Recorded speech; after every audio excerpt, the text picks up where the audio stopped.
Romans 13:1. Let everyone be subject to the governing authorities, for there is no authority except that which God has established. The authorities that exist have been established by God. Okay, we saw last time that that's coming from the conversation between Pilate and Jesus, where Jesus is soothing Pilate's nerves and saying, you know what? The only reason you're here is God put you here. And so Paul is saying, okay, every authority, all the rulers are established by God. So that means we should do everything the government says for us to do, right? No? We'll take a look at that.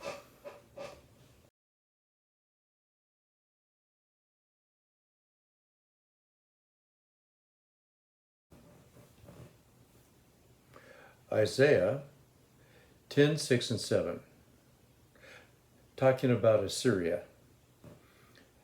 I sent him against a godless nation. I dispatched him against a people who angered me, to seize loot and to snatch plunder, and to trample them down like mud in the streets. But that is not what he intends. This is not what he has in mind. His purpose is to destroy, to put an end to many nations. What you get from the Isaiah passage is that, yes, God brings up the countries. He establishes their leaders. But the governments don't always do what God wanted them to do. So there's kind of a balance between the sovereignty of God and free will. God raised Assyria to punish Israel. That's sovereignty. But when Assyria was a great nation, they then didn't do what God intended for them to do, and that's free will. So as hard as it is to understand, God appoints the governments. He appoints the leaders. But they don't always do what he wants them to do.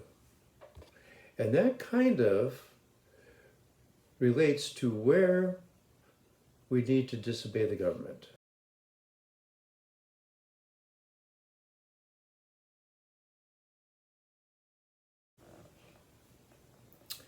Daniel 6:7. The royal administrators, prefects, star-ups, advisors, and governors all agreed that the king should issue an edict and enforce the decree that anyone who prays to any god or a human being during the next 30 days, except to you, your majesty, shall be thrown into the lion's den. Yeah, this is a classical story of Daniel in the lion's den. And guess what? Daniel didn't obey the government. According to Paul, I guess he should have. So why didn't he? What we have is a structure. God is over the government and the government is over us. So we're supposed to obey the government as long as the government is following God. If the government asks us to do something that is against God's will, then we have a requirement to disobey.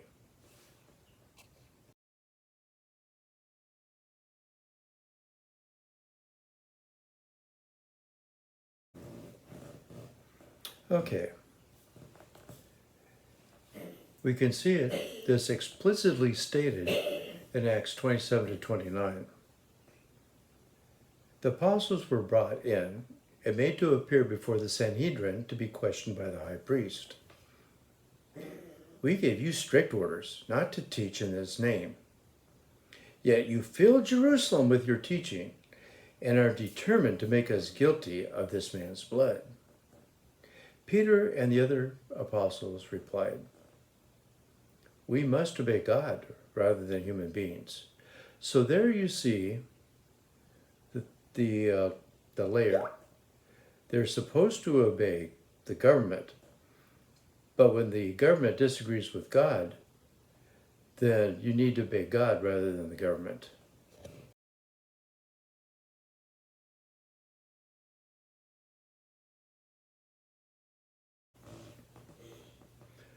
Let's do a parable kind of thing. Let's say that you have a man that owns a company, and he's going on a long vacation. So he puts his manager in charge. While he's gone, the manager comes up to you and says, "Hey, I want you to help me steal." If you help him steal, then when the owner comes back, you're going to be punished. But if you don't help him steal, then expect the manager to make your life really difficult until the owner comes back. The other situation, let's say that you keep questioning the manager. You know, everything the manager tells you to do, you go, "Well, let's see. Would the owner approve of that?" And so sometimes you do it and sometimes you don't. The chances are quite good that when the owner comes back, you'll be punished by the owner, and while he's gone, you'll be punished by the manager. So, what this all means is we have an obligation to obey the government as long as it's not conflicting with God's will. Clearly conflicting with God's will.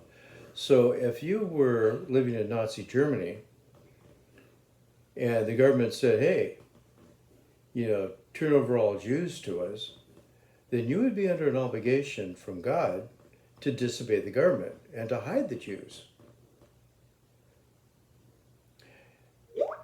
However, if everything the government said to do, you questioned, even legitimate things, they expect to be punished by both God and the government.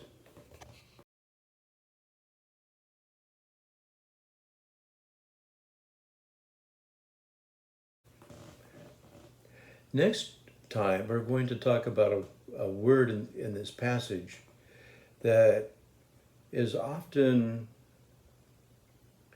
mistranslated, why it's mistranslated, and why it confuses a lot of Christians.